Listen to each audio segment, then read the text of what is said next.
Bom dia, turma, tudo bem com vocês? Vamos dar início hoje à nossa aula de literatura. Hoje a gente vai trazer dois grandes poetas, tá? Que têm uma fundamental importância para a literatura. A gente vai estudar Homero e Virgílio, tá? Iniciando com Homero, vamos entender um pouquinho quem foi Homero, tá? A sua importância para a literatura, para a poesia, ok? E a gente vai lembrar que um grande historiador grego, chamado Heródoto, passou a considerar Homero como um dos principais formuladores de toda a mitologia grega, tá? Então a gente vai entender que Homero foi um poeta da Grécia Antiga, tá? E que muitos acreditam que ele criou as histórias clássicas da Ilíada e da Odisseia. Esses longos poemas que vão narrar aí os acontecimentos históricos e feitos heróicos que se deram durante a mítica Guerra de Troia e depois dela na Grécia Antiga, tá? Eles foram traduzidos para muitas línguas e até hoje são lidos no mundo todo, tá? Então, sabe-se aí poucas coisas sobre Homero. Os especialistas acham que ele viveu aí entre o século IX e o século VIII, tá? Antes de Cristo, na região chamada Jônia, tá? Que hoje faz parte da Turquia. Então, Homero foi um poeta de tradição oral, tá? Essa poesia era transmitida de forma oral, não escrita, através da fala, tá? Isso significa que ele viajava de um lugar para outro recitando seus poemas em voz alta, tá? Lembrando aí um trovador, que são pessoas que recitam, tá? As histórias da Ilíada e da Odisseia provavelmente aí foram escritas séculos depois de terem sido recitadas pela primeira vez, tá? Então elas demoraram muito tempo para poder ser escritas. Muitos estudiosos aí acreditam também que elas foram escritas por mais de uma pessoa. Contudo, Homero aí, ele é tradicionalmente considerado o autor tanto da Ilíada quanto da Odisseia, tá? Observem aí nessa imagem, no vídeo, que a gente tem aí vários artistas, eles fizeram algumas esculturas do poeta grego Homero há muito tempo, tá? Depois de sua morte. No entanto, ninguém sabe ao certo qual era a aparência dele. Então, se vocês observarem aí, a gente tem essas duas esculturas, né? Que, se a gente prestar atenção, elas diferem um pouquinho, semelhança uma da outra, porque depois que ele morreu, alguns artistas fizeram a sua imagem, né? A sua escultura, mas ninguém sabe ao certo se realmente essas esculturas condiziam com o perfil, com as características de Homero, tá? E aí a gente vai ver agora a questão da biografia de Homero, tá? Homero é aí 850 a.C., foi um poeta épico da Grécia Antiga, tá? Autor das obras-primas, como eu falei para vocês, a Ilíada e a Odisseia, que narram as aventuras dos heróis gregos, tá? Da Guerra de Troia, e que tiveram grande influência na literatura ocidental. Homero, ele nasceu aí em algum lugar da Jônia, antigo distrito grego da costa ocidental da Anatólia, que hoje constitui a parte asiática aí da Turquia, por volta de 850 anos antes de Cristo, tá? Hoje as cidades de Esmirna, Rhodes, Quio, Argos, Ítaca, Pilos e Atenas também reivindicam a honra de ter sido a pátria de Homero, dada a importância das suas obras, né? Então, todos eles querem um pedacinho, querem que Homero faça parte desses lugares, tá? Dessas pátrias. Entre muitíssimas lendas que a gente vai ter, e a escassa confiabilidade dos dados, né, biográficos sobre Homero, fizeram com que já no século 18 aí, muitos estudiosos questionassem até mesmo a sua existência. Será que realmente Homero existiu? Né? Já que a gente não tem tantos dados sobre ele, a gente não tem algo que comprove de fato, então vai se ouvir muitos esses questionamentos, tá? As diferentes estilos entre a Ilíada e a Odisseia levaram alguns críticos, tá, a aventurar a hipótese de se tratar da recompensação dos poemas criados por outros autores, certo? Aos manuscritos em pergaminho, originados dos trabalhos de Homero, a gente vai ter aí que acrescentaram-se as anotações de diversos outros helenistas, tá? E de eruditos bizantinos ao longo do século, pelo menos um milênio.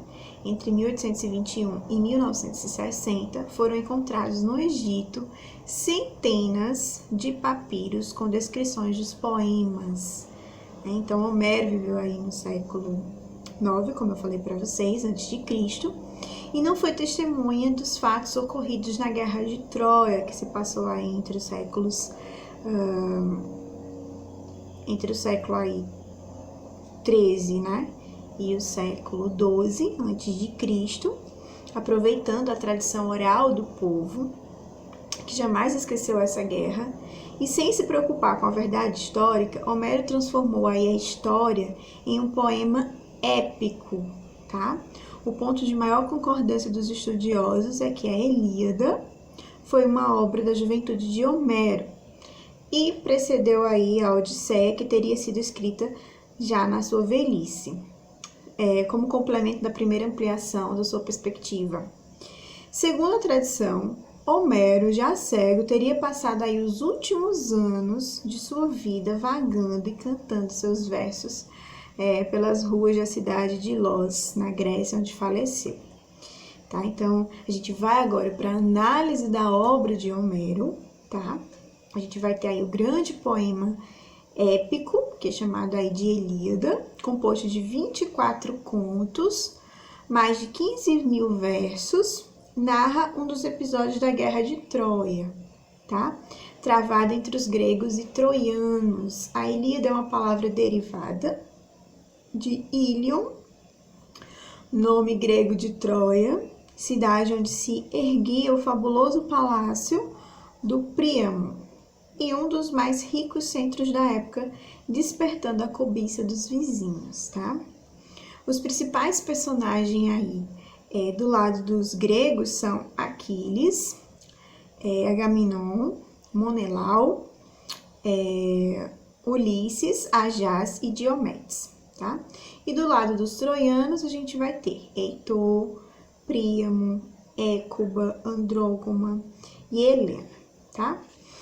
A Ilíada aí, ela narra um drama, tá? Um drama humano. O herói é Aquiles, filho da deusa Tétis e do mortal Peleu, rei da Fítia, na Tessália. A ação se situa no 9º ano depois do começo da guerra. Segundo essa lenda, a guerra foi motivada pelo rapto da bela Helena, tá? Filha de Pindário, rei de Esparta, que optou aí que Helena optou por casar, né, com Menelau, que se tornou rei de Esparta. Quando Paris, filho do rei Príamo, príncipe de Troia, visitou a corte espartana e apaixonou-se por Helena e resolveu raptá-la. Agamenon, o irmão mais velho de Menelau, chefe do exército grego, reúne os combatentes e organiza uma poderosa expedição na qual a figura dos guerreiros como Aquiles e Ulisses, tá? E invoca a proteção aí dos deuses.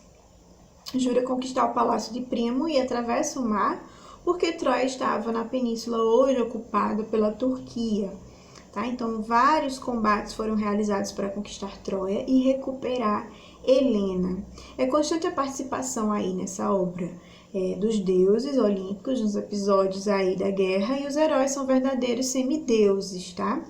Após 10 anos de luta, com vitórias alternadas entre gregos e troianos, os gregos eles compreendem que só podiam invadir a cidade por meio de um estratagema, certo? Então, sabe-se aí que, aconselhados por Ulisses, simulou retirar-se em navios, deixando perto da porta de Troia um gigantesco cavalo.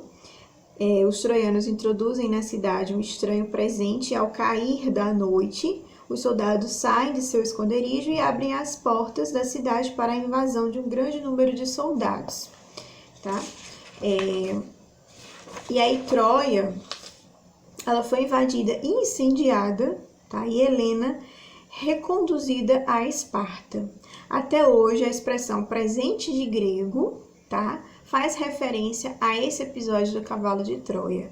O poema encerra um grande volume aí de dados pormenores geográficos e históricos e filosóficos e descreve com perfeição os modelos de conduta e os valores mais da sociedade no tempo em que foi escrita, certo? Então, vários historiadores aí eles vão chegar a duvidar da existência de Troia. Até 1870, um arqueólogo alemão, Henrik Scherman, descobriu aí as ruínas da cidade baseadas em relatos de Homero. Então, vocês observam aí essas ruínas de Troia, a imagem aí no vídeo, tá? A gente pode observar, né, que se trata aí de Troia, as ruínas. Nessa outra imagem, a gente vê o famoso cavalo de Troia, que levou a cidade a ser destruída, tá? Então, toda vez que a gente tem aí presente de grego, a gente faz menção ao cavalo de Troia, certo? E essa é a análise aí da Ilíada, o que conta a Ilíada de Homero, tá? E a gente vai agora para a Odisseia de Homero. O que que ela traz, né? Então, a Odisseia, ela vai narrar aventuras do herói Ulisses, tá? Cujo nome grego é Odisseu. Em seu retorno à ilha de Ítaca, é composta de 24 cantos e vai estar dividida em 3 partes, embora não apresente separação explícita, tá?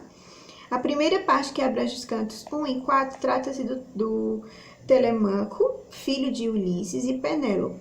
Nessa primeira parte, Ulisses não aparece a referência sobre ele, a sua ida para a guerra de Troia, onde lutou durante 10 anos. O Telemaco, seu filho, lutou contra as investidas dos que pretendiam conquistar sua mãe, que resistiu tenazmente, tá? Penélope declarou que elegeria aí um pretendente quando terminasse a tecer a mortalha de Laertes, pai de Ulisses, durante o dia de tece e de noite desfazia. Então, à noite ela tecia, durante o dia ela tecia, ela produzia, e à noite ela desfazia aí essa mortalha, certo? Então, na segunda parte aí da Odisseia, que abrange aí os cantos 5 e depois os cantos 3, a gente vai ver aí as aventuras de Ulisses são relatadas, tá? Ele mesmo enumera que vagou aí sem destino, tá? Pelo mar, pois perdera as rotas de retorno a Ítaca. 7 anos passaram quando Calipso, deusa apaixonada, o reteve na ilha de Ogígia, libertando a intervenção de Atenas. Naufragou próximo à ilha dos Faecos.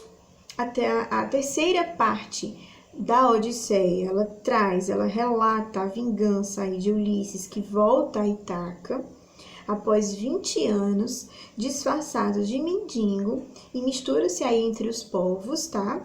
E aos poucos vai se informando das traições que eram ocorridas durante a sua ausência, certo? Então, aos poucos ele vai se revelando, e primeiro ao filho, primeiro ele conta a sua existência ao filho, e depois a Penélope, tá? Então, ele luta aí contra os seus traidores e aniquila os inimigos de volta, e volta aí para o seu palácio, certo? Então, a gente observa aí no vídeo essa imagem, tá? Que é uma pintura retratando a passagem da Odisseia, onde os deuses determinam uma prova. Os tripulantes teriam aí que tapar seus ouvidos com cera para escapar do canto sedutor das sereias, mas Ulisses deve amarrar-se ao mastro e escutar o canto das sereias, certo? Então, vocês observam aí essa imagem, né? Muito bem elaborada aí, retratando essa passagem da Odisseia, ok? Então, essas são o resumo das 2 grandes obras de Homero, tá? a Ilíada e a Odisseia, que vai ter uma fama, uma representação até hoje, tá, gente? E que traz para a literatura uma grande e rica história e contribuição, tá? E agora a gente vai ver um pouquinho sobre Virgílio, tá? O célebre poeta romano Virgílio nasceu aí na cidade de Andes, próxima a Mantua, no dia 15 de outubro de 70 a.C., tá? No seio de uma família rural, e foi batizado como Publius Virgilius Maro. Através do matrimônio do imortal poeta latino, alcançou a segurança financeira necessária para estudar filosofia e retórica com os melhores professores, e foi o primeiro em Cremona, depois de Milão, e posteriormente no grande centro intelectual em Roma, cidade que lhe permitiu convívio com mais refinadas inteligências da época. Tá? Então, nesse período, ele se tornou protegido de Mecenas, travou uma amizade aí com Horácio e teve contato com o imperador Augusto, tá? O primeiro imperador romano. Então, recebendo dele todo o estímulo para criar sua obra, a Eneida, certo? Então, Virgílio, ele escreveu bucólicas ou eclogas, tá? Uma série de 10 poemas que traduzem aí sua paixão pela produção pastoril. E o Teócrito de Siracusa, que viveu no século III a.C., tá? Esse livro foi elaborado aproximadamente entre 42 e 38 a.C., tá? As 4 geórgicas foram criadas em 29 a.C. para homenagear aí Mecenas, tá? Seu financiador, nas quais ele glorifica a Itália e enfoca educacionalmente aspectos como a lavoura, a avicultura e a apicultura, tá? Então, sua obra eterna, a Eneida, foi produzida logo depois. Nas geórgicas, o poema insere aí, em meio a um tratado sobre a agricultura, conotações políticas, pois, elogiando aí a esfera rural, ele exalta a vida campestre. Tá realizando aí uma apologia do ideário defendido pelo Império, a quem convém honrar os camponeses e seus meios de sobrevivência, tá? Essa obra aí, ela vai apresentar traços que lembram Hesíodo e Lucrécio, tá? Que são autores aí admirados pelo próprio Virgílio, tá? Ao lado da Eneida, ela é vista pelos estudiosos como seu trabalho mais apurado no estilo literário, tá? Então, ele vai ser o trabalho mais importante aí dessa literatura feita por Virgílio, tá? E aí a gente vai ter que a sua produção mais célebre que a gente vai ter, que vai ser a Eneida, né? Lhe permitiu aí ser respeitado, quando ele ainda era vivo, como o maior autor latino e a mais importante expressão poética romana, tá? Então, ele subverteu com seus versos poderosos e densos a epopeia e a tragédia grega, tá? Sua imaginação não tinha limites. E os aspectos linguísticos são tão diversificados e preciosos enquanto seus temas religiosos, morais, enfocados aí pelo autor, são tão complexos que vem desafiando aí a compreensão de estudiosos ao longo do tempo, tá? De tão importante e tão peculiar aí as características do pensamento de Homero, né? De Virgílio. Então, se vocês observarem aí na imagem, no vídeo, a gente vai ver que a gente tem o Públio Virgílio Maron, né? Que é uma escultura aí de Virgílio, tá? A face esculpida pelo poeta romano Virgílio. Embora se destacasse nessa obra os valores épicos, é impossível não perceber o tom de tristeza que permeia seus versos, enfatizando o eterno sentimento de perda que devasta a alma humana, tá? A Eneida atendia naquele momento às necessidades de uma civilização que por 10 anos estivera mergulhada em intensa agitação e agora precisava se autoafirmar, tá? Esse clássico descreve aí a jornada do troiano Enéas, fugitivo da guerra de Troia, guiado pelos deuses até o território italiano, onde edifica aí a cidade de Roma, tá? Então trata-se, portanto, de uma elegia, poesia triste, melancólica ou complacente, especialmente composta, tá? Como música para funeral ou um lamento de morte. Então, toda vez que eu ver esse nome elegia, está se tratando de uma poesia triste, tá?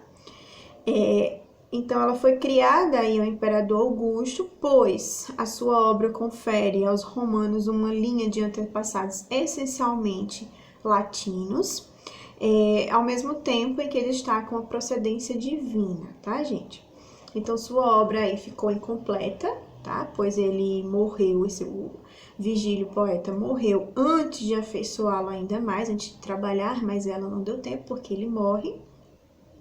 Então, dizem que o autor aí exigiu, antes da sua morte, que seus textos fossem queimados, pois não queria que eles ficassem inacabados, né? Então, ele queria ter tido esse tempo de terminar esses textos. Pois antes de seu falecimento, ele apresentava parte do clássico A Família do Imperador, em 23 a.C. Virgílio morreu justamente quando voltava da viagem de seus sonhos pela Grécia, onde finalmente entrou em contato com a vida cultural helênica que tanto admirava. Ele morreu em Brindisi, no dia 21 de setembro de 19 a.C. e está enterrado em Nápoles, tá? Então, observem aí também no vídeo essa imagem da Enéas abandona Troia em chamas e Frederico Barocks, em 1598, a Galeria Borghese, na Roma. A gente tem aí essa obra do abandono, né, de Enéas a Troias, tá?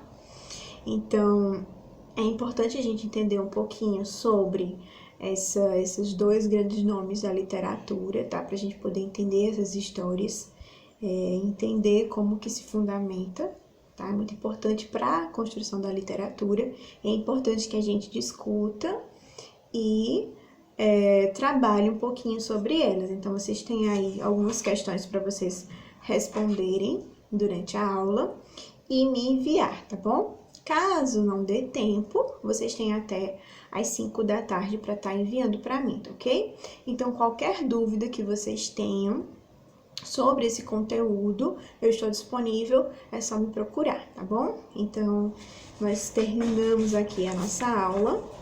Vou deixar alguns avisos para vocês lá no Class, certo?